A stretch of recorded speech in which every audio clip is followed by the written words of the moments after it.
filme surtout pas ici. Ne filme surtout pas ici. T'as vu ce Moi, côté là? je te parle. Ne le filme pas.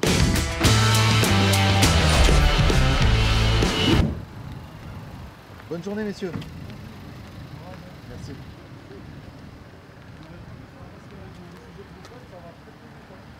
Ah ouais?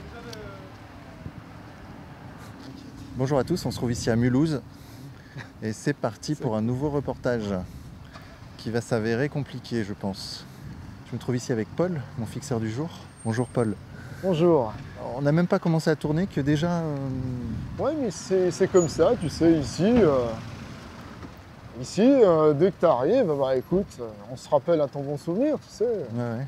Ouais, vas-y, t'es qui? Tu viens d'où là? Tu fais quoi? Un reportage dans la rue en France, a priori. Ouais.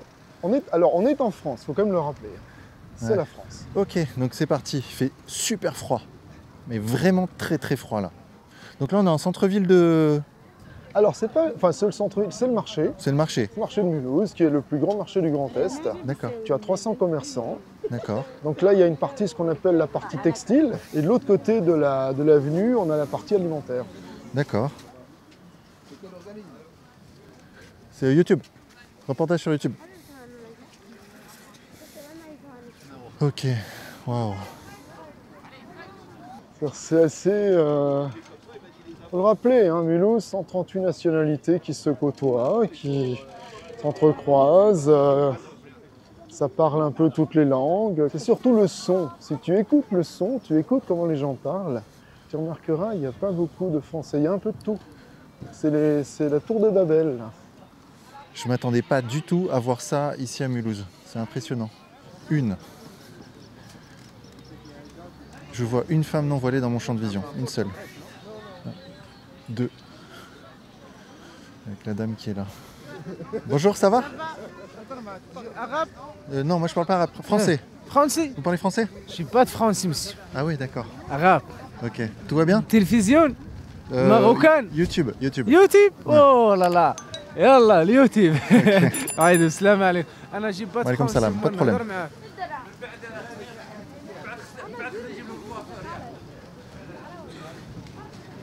Ok, donc on se trouvait précisément au point où a été tué Lino Silva Loureiro. Il s'est interposé, on le rappelle, lors d'un attentat islamiste, puisqu'on a une personne qui a voulu tuer, donc qui a voulu attaquer des policiers et des passants. Et des agents du stationnement aussi. Il a attaqué tout le monde. Voilà. Et donc ce monsieur s'est interposé et a été tué. Et ça s'est passé ici.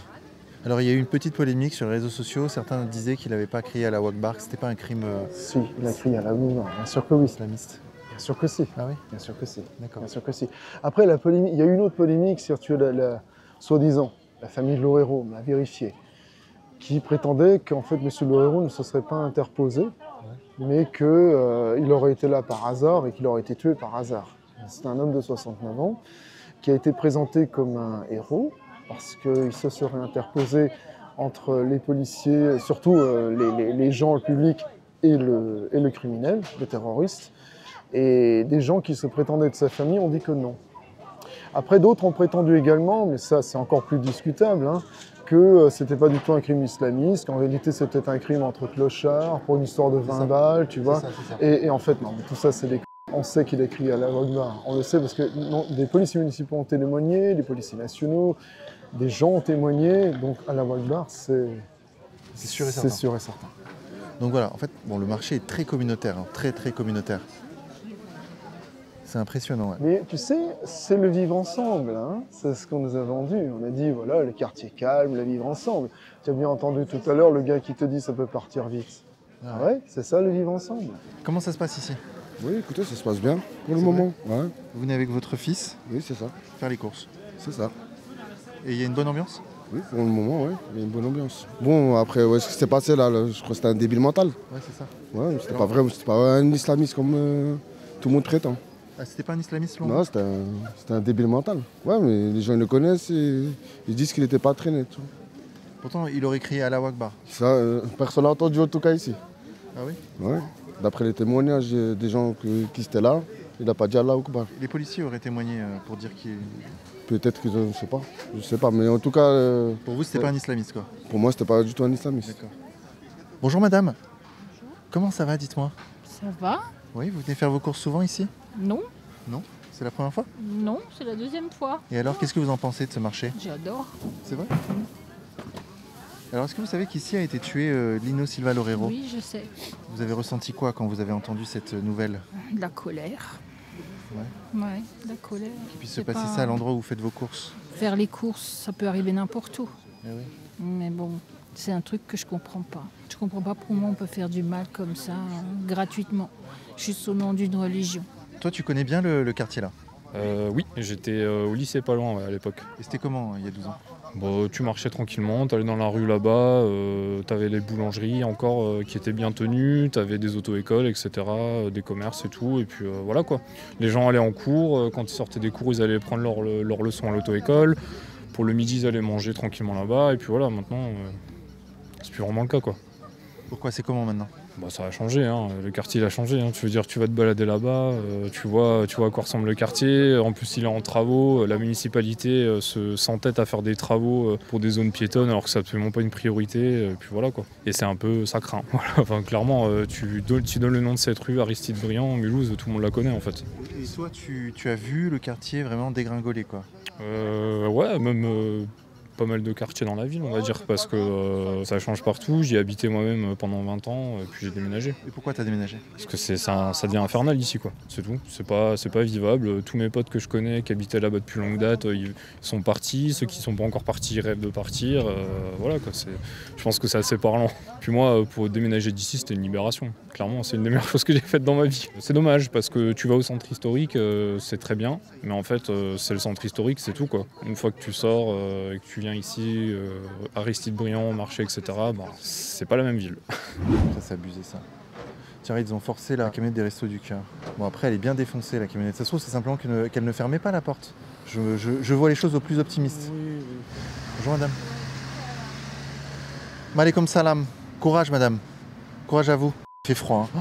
La petite dame qui est par terre, là, qui est dehors. Waouh. Tu vois, ils sont en train de préparer la piétonisation de la rue, qui pour moi est une grave erreur, parce que pour moi, ça va ghettoiser, si tu veux. Voilà, pour dire les choses comme elles sont. Tu vois déjà comment ça se passe aujourd'hui. Tu imagines si maintenant aucune voiture ne passe, il n'y a finalement que les gens du quartier, ça va être pire que tout. Donc là, ouais, c'est donc là. Ok, on rentre dans un tabac. Bonjour. Salut. Ah, il fait bon ici. Ah, qu'est-ce qu'il fait froid. Bonjour monsieur. Bah, je savais pas qu'il fallait du courage pour venir à Mulhouse, moi. Ah bah, écoutez, Mulhouse a une réputation, hein. Une mauvaise réputation, mais elle a une réputation quand même. Et bah, je la découvre ici, figurez-vous. Mais c'est des gens sympas, les Mulhousiens. Ah ouais? Ouais. Qu'est-ce qui se passe à Mulhouse? Y a rien, c'est une belle ville. C'est une ville sympa, c'est une ville en développement. La maire, Madame Lutz, travaille beaucoup pour cette ville. C'est une ville sympa, les gens sont sympas, les gens sont bien. Et bon, il y a des problèmes comme partout. Vous allez à Bordeaux, à Paris, c'est pire qu'à Mulhouse. Ah oui? En termes de violence? Oui, bien sûr. Vous allez à Paris, c'est la folie. Après, là, dernièrement, il y a eu un meurtre. Bah, c'est un fait divers. Un fait divers, d'accord. C'est un fait divers, D'accord. comme partout. Bon, on s'est réfugié dans le bureau de tabac, là. Il faisait trop froid, là. Tu vis à Mulhouse? Je viens de Toulouse et je suis là parce qu'il y a mes parents ici à Mulhouse. Depuis combien de temps t'es ici? Depuis 2015. Depuis 2015? Ouais, depuis Ça fait 2015. 9 ans. Après, Ça 10 ans que tu es à Mulhouse. mais en période de, comment dire, Ah ouais? interne, on était enfermés, je suis ressorti. Ah ouais? Toi, t'as fait quoi ici? T'as été en prison? On va dire ça comme ça. On va dire ça comme ça. Pourquoi? T'as fait quoi? Quelques bêtises à droite à gauche. Hein. C'est quoi ces trucs de et tout un peu? On va dire ça, on va dire ça. On va dire ça comme ça. D'accord, ok. Bah, c'est pas grave, on a le droit de faire des erreurs. Ah ouais, on fait des erreurs dans la vie. Hein. L'essentiel, c'est de changer. quoi. L'essentiel, c'est de changer, voilà, de comprendre. Ouais. J'ai fait 6 ans. 6 ans? Oui. Et c'était dur ou c'était facile? Après, on va dire c'est mental. La prison, c'est mental, car qui aimerait être privé de liberté? Après, rester de son côté, et pas trop se mélanger. Et voilà quoi. Et c'est vrai ce qu'on dit qu'il y a la PlayStation, la télé en prison et tout, c'est vrai ça ou pas? Pas dans les maisons d'arrêt, ça c'est dans les grandes prisons. Après, ça dépend. C'est pour les longues peines. Ouais. Pour les longues peines, il y a les Xbox, il y a la PlayStation. Mais c'est plus la Xbox. Tu sais, depuis l'extérieur, on a l'impression que la prison, c'est vrai, c'est un peu le club med quoi. Après, c'est ce que les gens montrent derrière le téléphone. C'est ce qu'ils montrent derrière un téléphone. Après, mentalement, derrière ça, c'est pas ça. Hein. Parce que franchement, ce qui vous évade en prison, c'est le téléphone. Parce que vous pouvez parler en famille, vous pouvez parler à la famille, vous pouvez voir encore ce qui se passe dehors. Toi, t'avais un téléphone en prison? Comme tout le monde. J'ai connu Mulhouse. Ben, quand je suis né à Mulhouse, j'ai connu Mulhouse. Et Mulhouse, ça s'est dépéri de plus en plus. Du temps où il y avait le premier maire, donc, qui s'appelait Émile Muller, tout était bien. Nous avions Cliffat, qui était le maire de Mulhouse, parfaitement bien. Et ensuite, nous avons la relève, qui était M. Bockel, et c'est là que ça a commencé à déconner. Et aujourd'hui, nous avons Mme Lalutz, qui suit exactement le même programme que Rotner. Maintenant, est-ce que c'est un programme européen qui est en train de se mettre en place ou quoi que ça? Mais en fin de compte, je dis, Mulhouse n'est plus du tout Mulhouse. Mulhouse, pour moi, n'existe plus. Elle a été remplacée par quoi, Mulhouse, alors? Pas Mulhouse. Je vous dis Mulhouse. C'est plus Mulhouse, c'est Mulhouse. Voilà, tout simplement. Je dis voilà quoi. On fait n'importe quoi. On fait des communautés à droite et à gauche, des communautés turques ou des communautés arabes, et ainsi de suite. Et après, ça se déclenche. Comme il y a des clans qui se déclenchent à droite et à gauche. Vous prenez l'université de Briand ici, les gens ne peuvent plus se promener le soir tranquillement. Quoi, c'est ça. Même au centre-ville de Mulhouse, il n'y a plus de sécurité, il n'y a plus rien du tout. Et voilà. Donc tout ça, c'est une certaine politique qui s'est mise en place. Et il y a une chose que je n'arrive pas à comprendre, dire pourquoi la sécurité des gens n'est pas primée par rapport au reste. Je suis désolé quoi. Donc les gens ne peuvent plus se promener le soir tout seuls. Vous voyez des choses là autour, là, se passer le soir, tout ça? Écoutez, ouais, il n'y a pas plus longtemps, il y a quoi, il y a un mois de ça, il y a eu des coups de poignard là sur le marché, là, il y a eu des coups de poignard sur le marché. Donc 3 jours plus tard, on en avait un autre qui est arrivé, lui aussi, avec un couteau. Malheureusement, il a été arrêté à temps. Et puis lui aussi, c'était dans le genre de gars, il voulait tuer tout le monde. Il dit voilà, avec un couteau. Donc Mulhouse devient l'insécurité totale. Du coup, au niveau délinquance, Mulhouse, c'est comment? Honnêtement. On va dire que c'est un peu violent. Ah oui, c'est vrai. Avec tout ce qui se passe. Vous avez entendu ce qui s'est passé dernièrement? Les coups de couteau. Ouais. Il y a des coups de couteau des fois qui partent, il y a des bagarres, il y a des il y a beaucoup de souvent de bagarres. Ah ouais? Avec des armes, des sabres, des couteaux. Ah Ça dépend. Ça dépend. Toi, t'en as vu, toi, de tes yeux? Ouais, ça s'est déjà passé ici sur cette avenue. Il y a beaucoup de choses qui se passent sur cette avenue. Tu vas présenter un peu cette ville? C'est l'Algérie, mon sang. Est-ce que c'est vraiment la France ici? Bien sûr. C'est la France? Non, franchement, c'est le cœur. Il n'y a pas de France ici. Ah ouais? Il a eu la totale, c'est de la merde. Ah bon, voilà, allez, madame est fâchée, madame est fâchée. Allez, là. Honnêtement, moi je veux dire la vérité. Moi je vous parle franco, j'ai 50 ans, je suis pas un enfant. J'ai roulé ma bosse dans toute la France, de long, en large et en travers, jusqu'en Corse. Franchement, si j'ai atterri à Mulhouse, c'est pas pour rien, il fait super bon vivre. Il y a des vrais hommes, il y a des gens de valeur. Il y a encore à l'ancienne des hommes de parole qui tiennent la route, je vous dis la vérité. C'est un exemple. C'est encore une ville où il y a encore du bon savoir-vivre et il y a du travail en plus, le pire. Mulhouse, c'est bingo, je vous invite et vous encourage à venir sur Mulhouse. À venir sur Mulhouse Voilà. et à investir aussi. Moi, je veux dire la vérité, Dis-moi. moi, on va parler franchement. Bien sûr, j'aime. Moi, je suis allé dans le marché, là, et franchement, j'ai eu du mal à reconnaître la France. C'est-à-dire? Bah, vous voyez, un Français avec le chapeau, le béret, le truc, le blanc, quoi. Bon, alors il y en a de moins en moins. On va parler franco. On parle franchement. Ok. Sans racisme, sans rien, mais on dit les choses. Non, mais non, ça c'est pour j'allais dire, c'est pour les faibles, ce discours-là de racisme, c'est quoi ça? C'est pour les incultes. Moi, je veux dire quelque chose. La France, de par son histoire, elle est multiculturelle. Et c'est ce qui fait la force et la puissance. Moi, j'ai toujours dit, la France, c'est la première puissance mondiale. Le jour où vous aurez capté ça, avec toutes nos différences, c'est ce qui fait notre force. Et aujourd'hui, on va parler de... On n'est pas en France, mais attendez. Après, moi, je suis pas politique. Hein. Regardez juste la présidente du gouvernement au niveau du Parlement, quel insigne elle a sur sa poitrine. Et tout est dit là-dessus. C'est-à-dire que c'est du savoir-vivre ensemble. Il n'y a pas de couleur ou de religion. C'est juste du savoir-vivre. Et si tout le monde faisait ses devoirs de citoyen, comme tout le monde. de citoyen français, parce qu'on aime ce pays et on le respecte, tout irait beaucoup mieux. Vous ne reconnaissez pas le Mulhouse de votre enfance? Ah non, pas du tout. Mais alors, pas du tout. Ah non, pas du tout. Ça s'est détérioré depuis que M. Bockel est arrivé au pouvoir à la mairie de Mulhouse. Ça s'est détérioré à 100%. Et puis maintenant, nous avons Mme Lalutz qui suit exactement le même programme. Et puis donc, c'est de pire en pire. Voilà. Donc, on a investi des millions et des millions pour refaire une ville et ainsi de suite. Et puis, en fin de compte, une fois que ça sera fini, vous verrez la panique que ça sera. D'accord? Parce qu'il y aura des embouteillages partout. D'accord? On ne peut plus se garer, on ne peut plus rien faire. Donc, elle t'imagine faire des choses bien, Madame la maire. Et puis, en fin de compte, elle fait que des bêtises. Voilà, tout ça. Elle fait que des bêtises, tout ça. Elle ne réfléchit pas. Il n'y a que elle qui compte et il n'y a que ce conseil qui compte. Donc, la parole des gens, elle n'a rien à cirer. Et puis, comme nous avons le plaisir pour le prochain d'avoir Madame la maire ici, qui viendrait censée nous rendre visite, vendredi prochain, sur les comptes de 11h, eh ben, je me ferai un plaisir de lui dire que c'est un mauvais maire de Mulhouse. Je me ferai un plaisir de le lui dire. Des fois, ça coince, le gars qui s'est fait tuer là. Il y a 3 Oui, mais semaines. c'est une histoire de. Attendez, il faut remettre le bon contexte. Il faut mettre le bon. Madame. On a défendu ceux-là qui sont. Ils donnent les amendes. Prenez le bon contexte. Et pourquoi attendez. À la base, c'est une bagarre. J'étais là à la bagarre. J'étais là à la bagarre. J'étais là à la bagarre. C'est juste une personne qui a voulu s'interposer, défendre le policier municipal. C'est pris un coup de couteau. C'est pris un coup de couteau. Mais ça, d'accord. Ça, on cautionne pas. Il n'est pas musulman. Chez nous, dans la religion musulmane, on n'a pas le droit de tuer. C'est interdit de tuer dans toutes les religions. Mais pourquoi la seule chose qu'il n'a pas dit, et ce qui s'est passé dans les informations, c'est qu'il a dit avant de tuer Allahu Akbar. Ça, il ne l'a jamais dit. Il y avait plus de 2000 témoins autour du marché. Bien sûr. Et ça a été rajouté. Et il n'a pas dit Allahu Akbar.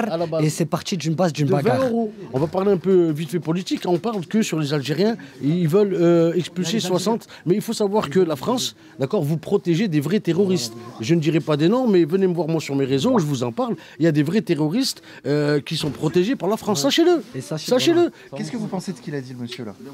Moi, je suis pas tellement d'accord. Ah, pourquoi? Parce qu'il avait quand même 2 enfants, hein. Ce monsieur qui est décédé. Lino, ouais. Il faut le tuer, celui-là qui a fait ça. Ah oui. Ouais. Faut le tuer. Moi, je me rends malade à cause de cette histoire. Hein. Je peux marcher. Hein. Je suis stressée. Hein. Ah oui, vous avez peur d'aller au marché? Oui, beaucoup peur. Je regarde partout où je vais, à droite, à gauche, pour voir les personnes qui me suivent derrière. J'ai une trouille. D'accord. Et ça fait combien de temps que vous êtes à Mulhouse? Ah, ça fait longtemps. Et comment Et c'était pas comme ça. Elle a évolué comment, cette ville, selon vous? Pas beaucoup. C'est quoi qui a changé? Tout ça, les travaux, tout ça. On marche où? Faut courir après les bus là-bas devant. On n'est pas tranquille. Dans le bus, t'es pas tranquille. Pourquoi t'es pas tranquille dans le bus? Mais parce que les gens, ils te respectent pas. Moi, je le vois. Hein. Moi, je suis pas tranquille dans le bus. Hein. Même dans le tram. Hein. Moi, je dors pas bien ces temps-ci. Hein. Parce que depuis que le monsieur il est décédé, ça me travaille. Oh là là, madame. Ça, c'est l'avenue principale de Mulhouse. Alors, c'est une des avenues. Une des avenues principales. Il y a beaucoup de communautés différentes. Tous les commerces qui sont là ont bien changé en 20 ou 30 ans. D'accord, ça a changé. L'homme qui a tué la personne qui s'est interposée lors de l'attentat islamiste a été arrêté ici. Voilà. Donc il a eu le temps quand même de parcourir bien 200-300 mètres. Oui, c'est ça, oui, parce que le temps que tout se mette en place. Ça a été géré. Ils ont géré l'urgence. Que ce soit tous les services de l'État ou de la ville qui étaient chargés de ça, ils ont géré. Le problème, c'est que l'État et la ville aussi, ils nient les causes profondes qui causent ce genre de crime. Tu comprends ce que je veux dire? Cette cause profonde, c'est quoi selon toi? Moi, je pense qu'il y a véritablement des forces à l'œuvre, comme notamment, alors moi je le dis, hein, ce sont pour moi les frères musulmans qui sont à l'origine de beaucoup de problèmes actuellement, parce qu'ils poussent leurs pions. Tu vois aussi la relation totalement pourrie avec l'Algérie actuellement, c'est aussi lié à ça. Si tu as le régime algérien qui est un régime totalitaire, hein, on ne va pas se cacher les choses, avec Boualem Sansal qui est retenu là-bas totalement arbitrairement, entre autres, et qui refuse de reprendre ses OQTF. L'OQTF en question, il a été refusé 10 fois par l'Algérie. Il n'aurait jamais dû se trouver sur le territoire français. Et donc, quelque part, l'Algérie est indirectement responsable de ce crime particulier, par exemple. Il y a une responsabilité étatique. Il y a une responsabilité étatique parce que je pense qu'elle est due à la lâcheté. C'est la lâcheté, c'est qu'on refuse de voir le vrai problème. Actuellement, on nous raconte, par exemple, on nous lance « Ouais, la Russie est l'ennemi principal ». Je ne dis pas que la Russie est blanche comme une colombe, mais est-ce que c'est l'ennemi direct de la France? Est-ce que c'est un Russe qui a tué à Mulhouse? Non. Quand tu entends aussi le récit par exemple, concernant même Samuel Paty qui a été décapité par un Tchétchène musulman, on vient de dire oui mais il était citoyen russe. Non, c'était pas un russe, c'était un Tchétchène musulman islamiste. On essaie si tu veux de transformer l'histoire pour nous orienter vers un autre ennemi, l'ennemi russe. Alors je le répète, ce ne sont pas des blanches colombes. Vladimir Poutine n'est pas une blanche colombe, mais ce n'est pas l'ennemi vital pour la France. Moi, je considère que l'ennemi vital actuellement, c'est l'islamisme. L'islamisme et des phalanges de l'Algérie, de Tebboune qui sont dangereux. Oui, ces gens-là sont dangereux. Tu vois bien, là, ce n'est pas une immigration russe qu'il y a ici. Qu'est-ce qui est en jeu, au fond? Ce qui est en jeu, c'est que nous demeurions ce que nous sommes. Tu sais, moi, j'ai toujours dit, l'identité, c'est le droit inaliénable de demeurer la référence chez soi. On est en France, on doit vivre comme les Français. Si on abandonne ça au nom d'un vivre ensemble supposé ou de quelque chose, tu vois, genre le multiculturalisme, comme on te dit, oui mais c'est génial, regardez, on vient de partout, alors à ce moment-là, on n'est plus rien. Tout se dilue et il n'y a plus aucune raison que les choses se passent bien. Ça veut dire que chacun va se retrouver sur son quant à soi, n'appartenant pas à quelque chose de plus grand que soi, en tout cas pas la nation, et on va se retrouver dans quoi? La nature a horreur du vide. Donc qu'est-ce qui se passe? Eh bien, si les gens ne se reconnaissent plus comme citoyens, ils vont se reconnaître comme appartenant à une communauté. Et c'est la communauté la plus forte qui l'emporte, celle qui s'affirme le plus. Et en l'occurrence, disons les choses, ça va être la communauté musulmane. La communauté musulmane, version frères musulmans. C'est pas les musulmans en tant que tels, si tu veux. C'est toute la partie politique, la dimension politique de cet islam-là qui est à l'œuvre actuellement. Il y a des forces politiques qui utilisent l'islam pour cet objectif-là, à savoir araser la nation, c'est-à-dire que la nation ne serait qu'une condition géographique quelque part, c'est-à-dire d'où que tu viennes, peu importe d'où tu viens, tu peux être français, espagnol, tu peux être malien, tu peux être algérien, ce que tu veux, on s'en fout. L'essentiel c'est que tu sois musulman avant tout, et à ce moment-là, tout se passe bien. Mais ça veut dire alors que c'est la disparition de l'État-nation comme on l'imagine. Si par malheur la France devient pays musulman, ça va changer encore. Les gens ne se rendent pas compte de ce que c'est être en pays musulman. Ça n'a rien à voir encore avec ici, c'est encore un stade plus loin. Mais là, on commence à voir les prémices. C'est une colonisation visuelle, par le son, par tout ça. Tu entends les langues parler, tu vois les gens, tu vois les personnes. Voilà, c'est ça. Et c'est ce qui est en train de se passer, c'est diffusé petit à petit. On doit retrouver une force profonde en nous pour nous dire « relevons-nous, rappelons-nous de ce que nous sommes, réaffirmons-nous ». Et ça ne veut pas dire rejeter les gens, ça veut simplement dire « rappelons que nous sommes l'identité française et nous avons le droit de demeurer ce que nous sommes chez nous. » Sur YouTube. C'est quoi le sujet, chef? Le sujet, c'est Mulhouse. Ah, d'accord. Parce que j'ai déjà vu... Je sais pas, t'as dit... Il a parlé de la... J'ai déjà vu Vincent Lapierre. Ouais, je pense que ouais. Ouais, je vais regarder ça. Ok. Vêtements, livres, parfums, accessoires, vidéothèque. Ouais, c'est une librairie musulmane. Produits orientaux. El Baraka, marché Euro-Maghreb. Alors là, carrément, il n'y a même pas écrit en français l'enseigne. Que en arabe. Ah si. Bazar Sarhawi, import-export. Boutique marocaine. Fais gaffe, là, il y a un trou. Énorme trou. Moi, j'ai connu ça en Colombie. Ça, c'est tiers-monde. Un trou comme ça au milieu de la rue, ça, c'est le tiers-monde. Ça, vraiment, pour le coup, c'est typique. C'est-à-dire qu'en fait, c'est le bordel. Personne ne fait rien, tout le monde s'en fout plus ou moins. Et puis on accepte de plus en plus des détails comme ça qui en fait symbolisent notre effondrement. Le mec qui passe, il tombe, puis t'arrives aux urgences et puis tu dis « Ah, je suis tombé dans un trou. Ah bon, il y avait un trou. Ah oui, il y avait un trou dans le trou. » Et là, tu peux vraiment te faire très mal. Là, tu vois, là, oui, tu peux te casser une jambe là. Je suis désolé, j'insiste sur ce genre de détails, mais et pour moi, ça symbolise, c'est vraiment des symboles. Tu as tout à fait raison. Des symboles. Je vais te dire, c'est ça. Regarde le gars là, avec ce truc, il passe là. Voilà. Trottinette en contresens. Trottinette, il sonne. Voilà. Colombie style, tiers-monde style. Et personne ne dit rien, les policiers ne contrôlent pas. Il y a trop en fait. Non, mais c'est ça, c'est voilà, c'est le bordel, effectivement. Ouais.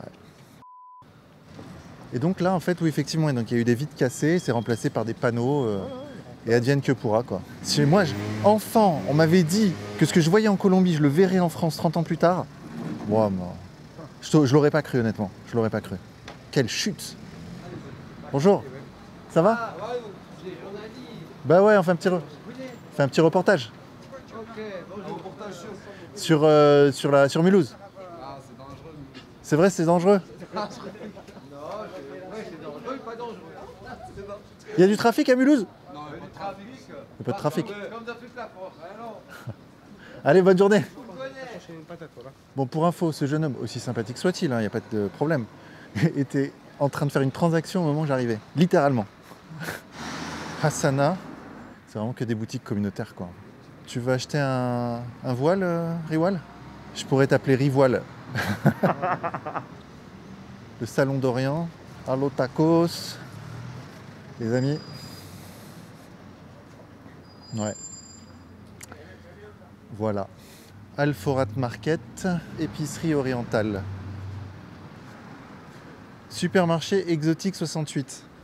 Ouais, le magasin, c'est impressionnant, hein. C'est fort, c'est très fort.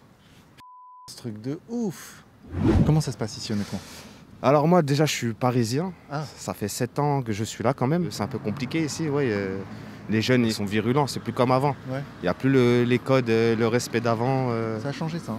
Ah, ça a beaucoup changé. Ça n'aide plus les grands-mères, les mères comme avant. Ouais. Dans les transports, j'entends des petites 13 ans, des propos, c'est hallucinant, quoi. C'est des mots que même moi, étant jeune, jamais j'oserais prononcer.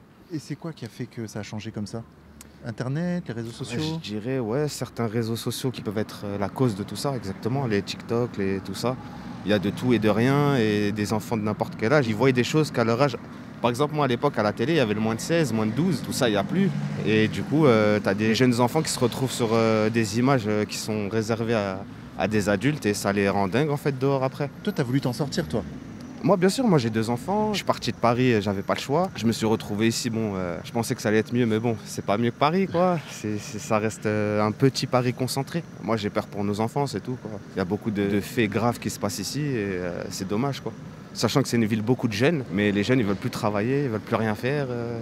Les réseaux, justement, je gagne 5 000 ici, 6 000 ici. Tu leur proposes une formation qui dure 8 mois pour espérer 2 000 €. Et les petits ne veulent pas. Moi, ils disent je veux la vie d'Aloca, je veux être comme ce youtubeur, je veux être comme cette star. Sauf que voilà, on sait très bien comment ça se passe. C'est pas tout le monde qui a accès à ça. Déjà, même ma fille, elle a eu à l'école, elle a eu des insultes pas croyables, des menaces hallucinantes. Parce que toi, tu es issu de l'immigration. Oui, bien sûr. Tu viens de la banlieue ou pas? Oui, bien sûr. Moi, je viens du 94, de Créteil. Et toi, tu t'en es sorti, tu as tout fait pour essayer de construire quelque chose? En fait, c'est quand j'ai eu ma fille, quand elle est née, je me suis dit, voilà, il faut que je commence à bouger un peu plus. Je ne trouvais pas de travail à Paris parce que je n'avais pas de diplôme. Et quand je suis arrivé en Alsace, j'ai direct trouvé du travail. Et depuis, ça fait 8 ans à peu près que je suis là, avec métro, boulot, dodo, quoi. Après, comme je n'ai pas grandi ici, je n'ai pas d'influence ou de tentation bizarre ou des trucs comme ça. Du coup, je fais mon petit bout de chemin et j'essaie de faire grandir mes enfants comme je peux. Mais c'est vrai que c'est pas facile dans un environnement. Je me sens pas en sécurité, quoi. Ouais. Largement. De toute façon, que ce soit Mulhouse ou c'est toute la France, hein. Ça pète vraiment de partout. Les gens perdent leur travail comme jamais. Moi, en tant que Soléa, je vois des incivilités, même des collègues chauffeurs qui sont agressés souvent. Et ils disent, hein, c'est le peuple qui n'a plus d'argent, qui fait comme il peut pour s'en sortir. Et ici, on le ressent vraiment, vraiment beaucoup. Voilà, quoi. Merci Samy. Il n'y a pas de souci. Bon courage et le travail, c'est nickel. Continuez ce que vous faites. C'est cool Samy, merci beaucoup. Au moins, on a la parole un peu pour tout le monde. Bien sûr, tout le monde a la parole. Sans haine et sans violence. Il y a des gars super, il y a des gars en or même. Bien sûr, le problème, c'est que tous ces gars-là, ils sont écrasés. Si tu veux, parce qu'évidemment, là, il va te parler, il a raison, et il est sincère, ce garçon. Mais il y en a plusieurs comme lui. Mais il va être écrasé par le reste, par la communauté. Là, il était seul. Donc, il a pu te parler et tout ça. Maintenant, est-ce que s'il y avait eu tous les autres autour, tu dis tu parles pas, tu dis rien, est-ce qu'il aurait dit des choses? C'est toujours le même problème. Après, peut-être que oui. En fait. Voilà, c'est l'effet du nombre. Ça tue l'assimilation. C'est ça. En fait, c'est exactement ça. Il y en a plusieurs comme lui, mais malheureusement, c'est pas lui qui a voix au chapitre. Et c'est pour ça que quelque part, une chaîne comme la tienne, c'est important. Il te l'a dit d'ailleurs. On peut parler, on a le droit de dire des choses. C'est pour ça que c'est important. Parce que les autres, rassure-toi, hein, les autres en face, ils ont largement les canaux pour se faire entendre et relayer leur message. C'est des gens comme Samy qui n'ont pas l'occasion de pouvoir exprimer ce qu'ils pensent profondément. Parce qu'on ne leur donne pas l'occasion. Et ça, c'est bien. C'est pour ça que c'est bien que tu sois là et que cette chaîne existe. Merci Paul. Regardez les policiers là. Ça va, ça se passe bien? Ça va et vous? Ça fait plaisir de vous voir. Oui. Bref. Oui. Vous allez là-bas? Ouais. Je fais attention. Hein. Pour les 400 mètres qui suivent. Ok, je fais attention. Merci beaucoup en tout cas pour ce que vous faites. Faites très... Ah, c'est gentil, merci. Faites très attention à vous, je suis avec vous. Ouais, ça fait plaisir. Ça fait plaisir quand même. Bien sûr. Policier là, ça fait plaisir. Hey, ça c'est le gars, c'est mon collègue, il est au mitard là-bas. Il est encore en prison dans sa tête. Ah ouais? Là-bas, il est encore en prison dans sa tête. Ah ouais? Ouais, il est encore enfermé là. Ok. Dans quelle nous ont mis nos dirigeants? Dans quelle nous ont mis nos dirigeants là? Quelle inconscience d'avoir créé les conditions d'affrontement. Ils seront jugés au tribunal de l'histoire, hein, ceux qui ont créé ça. Comme si la crise économique suffisait pas, quoi. Faut rajouter en plus les conflits communautaires, interethniques, religieux. Je vous dis sincèrement, je suis profondément triste de voir ça. Triste, c'est triste. Et quand je dis triste, c'est triste pour tout le monde. Hein. Bonjour, ça va? Merci. C'est ce qui me réchauffe le cœur, les amis. Tous ces gens qui me remercient. Le pire, c'est que moi, je n'ai aucune haine en moi envers quiconque. C'est ça qui est fou, quoi. Aucune. J'ai même plutôt beaucoup d'empathie et même d'amour vis-à-vis des gens. Mais franchement, est-ce qu'il est raciste de dire que son pays change trop violemment, trop radicalement? Ça va? Ça va, on peut passer à la télé? YouTube, si vous voulez. Hein, est-ce que c'est raciste? Architecturalement, c'est pas ouf Mulhouse, hein, là, de ce que je vois. Architecturalement, on voit que c'est une ville pauvre initialement, quoi. Enfin, c'est pas intéressant, quoi. Le problème, si tu veux, c'est que tout a été laissé à l'abandon. Il y a quelques années, cette avenue dans laquelle nous passons était une avenue commerçante très riche. Ah oui? Il y a 50 ans, c'était très riche. Sauf que les locaux commerciaux que tu vois là et les appartements appartenaient en gros à une ou deux familles qui avaient tout. Et quand les parents sont morts, les enfants ont divisé tout en lots. Ah oui. Et ils ont vendu ça par morceaux à n'importe qui. Ils n'ont pas fait attention à qui achetait, ils s'en foutaient, ils ont vendu. Et c'est devenu ça au fur et à mesure. Et tu vois, Baptiste, qu'on a vu tout à l'heure, le propriétaire du tableau du marché, c'est le seul commerçant blanc de toute l'avenue. Toute l'avenue là qui est longue, hein? Toute l'avenue. Oui, ça fait 400 mètres à peu près.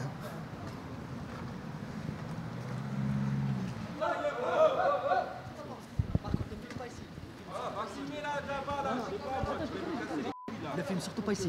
Ne filme surtout pas ici. T'as vu ce côté-là? Ne le filme pas. Allô? Il fait des plans de coupe. Il fait des plans de coupe. Il fait des plans de coupe. Oh, ne filme surtout pas ce côté-là. Pas de problème. Ce côté-là, c'est mort. Ok, ok. Filme là-bas, mais pas ce côté-là. Ok, pas de problème. Ça sert à rien, ne filmez surtout pas ce côté-là. C'est ce que je vous ai dit tout à l'heure. C'est ce que je t'ai dit là-bas. Ne filme surtout pas ce côté-là. Ce côté-là, oublie-le. Ok, ok, ok. De là à là, oublie-le. Non, pas de problème. Aucun problème. C'est pourquoi? C'est pour moi, je fais un reportage sur Mulhouse. Tout va bien dans cette ville? Il n'y a pas de problème de violence, délinquance? Il y a beaucoup beaucoup des dealers, il y a beaucoup de délinquants. Mais je veux partir de Mulhouse parce que j'en ai marre de cette ville. Ça fait combien de temps que vous vivez ici? 20 ans. 20 ans. Vous avez vu la ville changer? Dégradée. Ah oui, je préfère retourner à Marseille. Ah oui? Marseille ou Bordeaux ou Montpellier. D'accord. Parce qu'il se passe quoi là dans le commerce? C'est du deal, c'est un point de deal. Hein? C'est un point de deal, évidemment, bien sûr. Je demande, mais je ne sais même pas pourquoi je demande. Évidemment.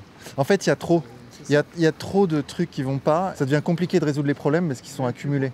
C'est comme quand tu as des trucs tu sais qu'il faut les faire, mais tu procrastines. La France a trop procrastiné, il y a trop de problèmes dans tous les sens. Vas-y, on va bouger. On bouge, on bouge. Donc là, on va en centre-ville. On va en centre-ville, les amis. Ok, donc là, on arrive en centre-ville de Mulhouse. Tout de suite, on sent que c'est plus calme, hein, plus apaisé. Ça commence un peu à se tiers-mondiser ici. Et à côté, en fait, t'as les bars. Bonjour! Il y a des...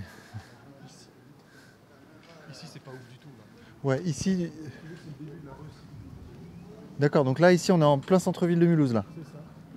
Ça, c'est une place, une jolie place, hein? Ouais. Ici, c'est sympa, ouais. Bonjour. Ça va? Et toi? Ouais, nickel. Tu vas bien? Ouais. Ok. Un peu suspicieux, ça va? Ok. Bah... Tu veux parler? Non, je vais pas parler, je vais écouter. Ok, ok. Ça va? Hein? Bien sûr, tu veux ce que tu veux, hein. Aucun problème. Et si tu veux intervenir, tu peux, hein? Ouais, non, ça ira, c'est bon. Ok. Il appelle au téléphone, le gars. En fait, il y a un gars qui nous suit. Ouais, c'est un gauchiste. Il appelle au téléphone des gars. La rue est très belle, là. Là, c'est le beau Mulhouse. Gaucho aussi, il s'est barré, il a passé un coup de fil, je me demande si c'est pas son pote. C'est pas impossible. Bon, on est suivi par un gauchiste. Je suis ravi. Ravi.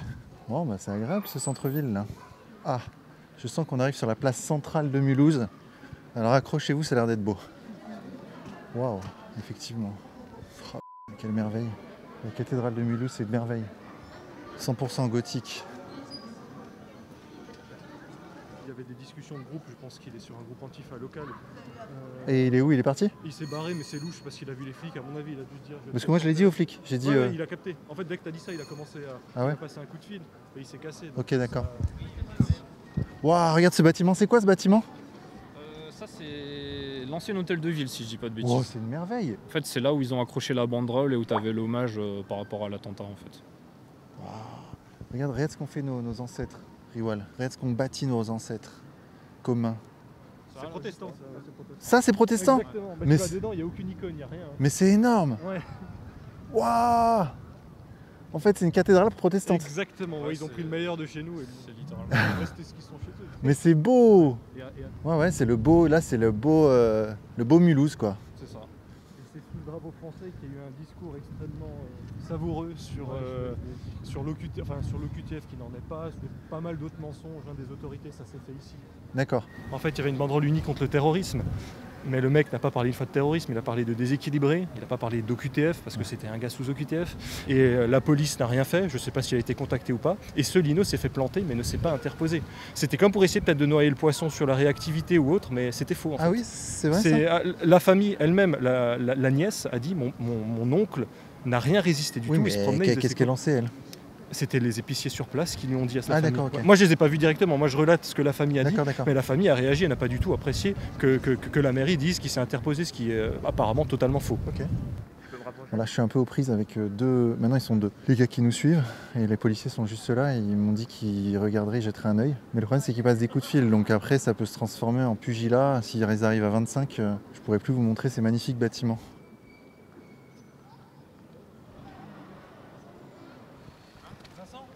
De rameuter là, donc en fait les flics restent avec nous, ils nous disent vous n'allez pas là-bas où j'ai réservé, vous allez au Columbus Café, il y a des trucs américains à bouffer. Ils sont en train de rameuter, t'es sûr? Il y a des gros risques. Il m'a dit aussi avec la manif Palestine qui est à Ouais, côté bien aussi, sûr. c'est vraiment pas fou. Ok. Donc en fait ils nous sécurisent ici pour pas qu'on se disperse là-bas en fait. Ok. Donc là, tu vois, on a les deux patrouilles de police. Du coup, il y a une voiture qui est arrivée en plus et qui nous protège des gauchistes qui sont là-bas et qui risquent de rameuter d'autres gens. Parce qu'il y a une manif pro-Palestine. Tu peux filmer les gauchistes, hein, vas-y, ils sont sur la place. Voilà, ils sont là-bas. Par contre, on risque de se faire enfermer là. Hein. Ouais. Bonjour. Ok, go. Allez, on va manger. On se retrouve tout à l'heure. Ok, on est reparti. On a bien mangé. C'était cool. Mais en fait, il y a une manifestation pro-Palestine dans les parages. Donc on va y aller. Pas très serein quand même.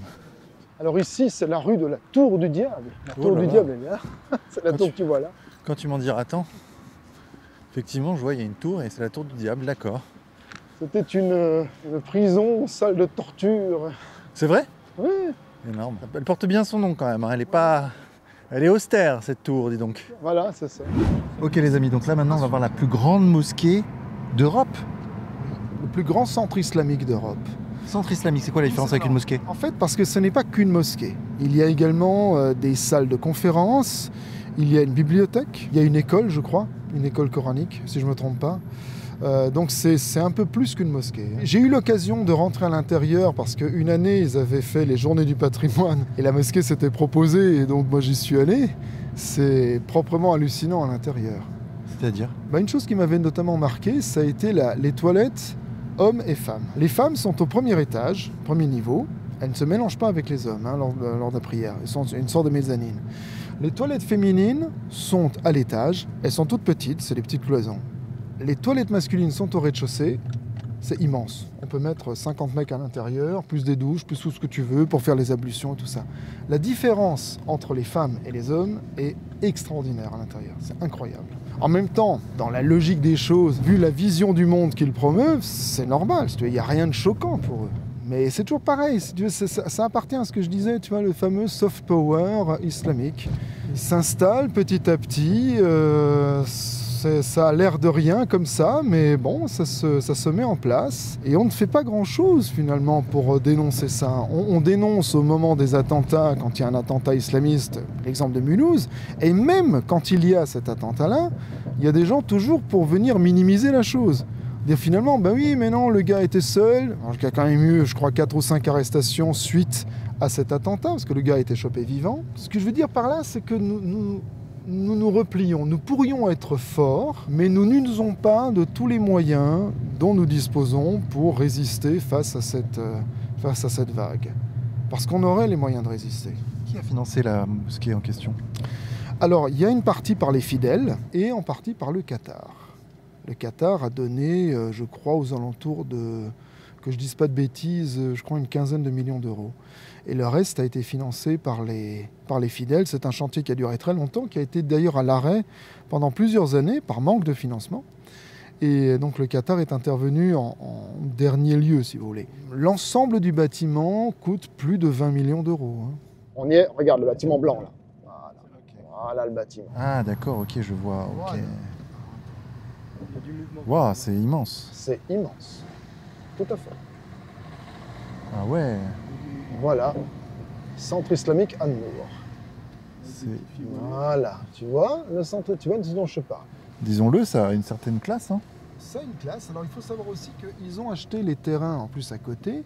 Il était question à un moment donné, mais ils n'ont pas eu l'autorisation de le faire, de construire ici des maisons, tu vois, sur les terrains à côté, pour en faire une sorte de lotissement pour accueillir les dignitaires ou les intervenants lors de conférences ou de choses comme ça. Tu vois, tous les gens qui viennent là en voiture, ce sont des gens qui vont à la mosquée, qui font partie, parce que si tu t'arrêtes là et tu essaies de marcher avec la caméra, ça marche pas. Les mecs, ils te laisseront pas. Moi, je comparerais presque ça aux petites frappes qu'on a vues avant, là, tu sais, sur le point de deal, les gars qui t'envoient. Sauf que là, eux te diraient la même chose de dégager, peut-être de façon plus polie, mais ils sont... C'est des gens, ils ont un... Ça veut dire en clair qu'ils ont un autre projet aussi. Ils ont un projet autre que simplement diffuser le culte. C'est autre chose, il y a une dimension politique derrière. Et ça fonctionne par l'intimidation, ça fonctionne par la peur, parce que regarde même notre propre comportement par rapport à eux. Qu'est-ce qui s'est passé là, dans les 5 minutes qui viennent de passer? On a senti qu'on n'est pas les bienvenus. On a senti que si on allait, admettons, même leur demander « Salut les gars, est-ce qu'on peut vous parler ?» ça aurait été niette tout de suite, et limite s'il n'y aurait pas eu une demande très ferme de dégager.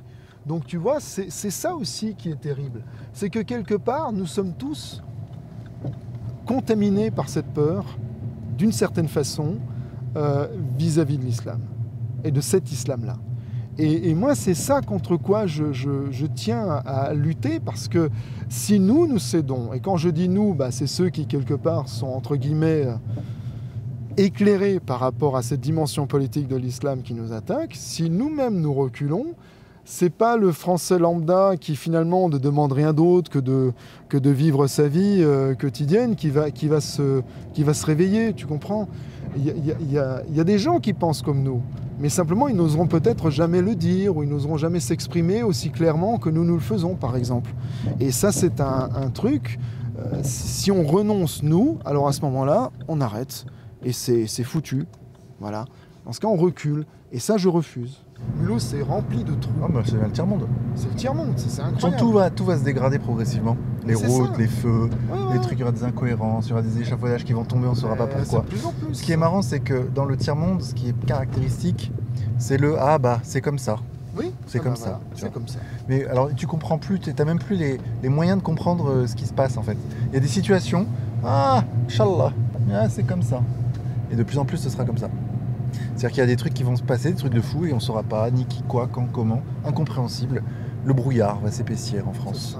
Le brouillard va s'épaissir. C'est ça, exactement. Tu vois, La rationalité va reculer progressivement pour laisser place aux ragots. Beaucoup, tu vois, c'est beaucoup les ragots, les trucs, les bruits, les croyances. Voilà, et tu vois bien la différence entre les gens. Tu vois, par exemple, tu as des Algériens qui vont te parler Mulhouse, qui disent « Mulhouse, c'est génial, il faut venir, il faut investir ici, c'est super, on est entre nous, c'est super. » Multiculturalisme, très bien.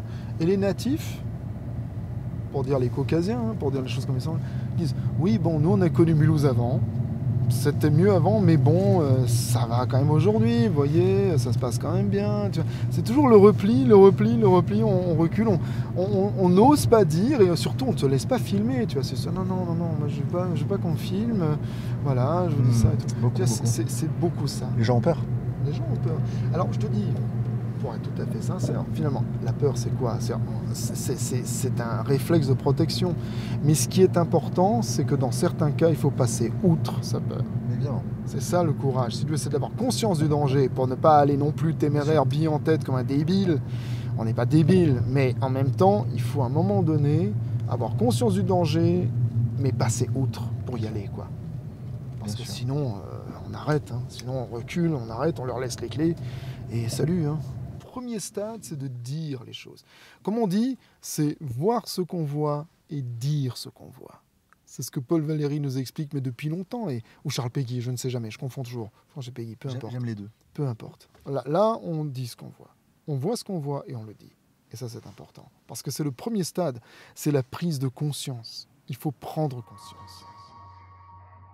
Je suis d'un quartier où il y a des juifs, il y a des musulmans, il y a des chrétiens. Il n'y a jamais eu de dispute à cause de ça. Il y a eu des bagarres pour des mais jamais à cause de ça. Et après, j'ai évolué. Moi, je suis très musique. Hein. Ah oui, j'aime le rap aussi. Hein. Ah, le rap. Et en général, on est d'accord que l'ambiance, elle est tendue, elle est critique. Et Mulhouse, par rapport aux violences conjugales, tu m'expliquais Oui, c'est la première ville au niveau des violences intrafamiliales. Et je suis inquiet, vraiment. Il faut que nous réagissions tous ensemble et qu'on cesse d'être comme ça individualistes.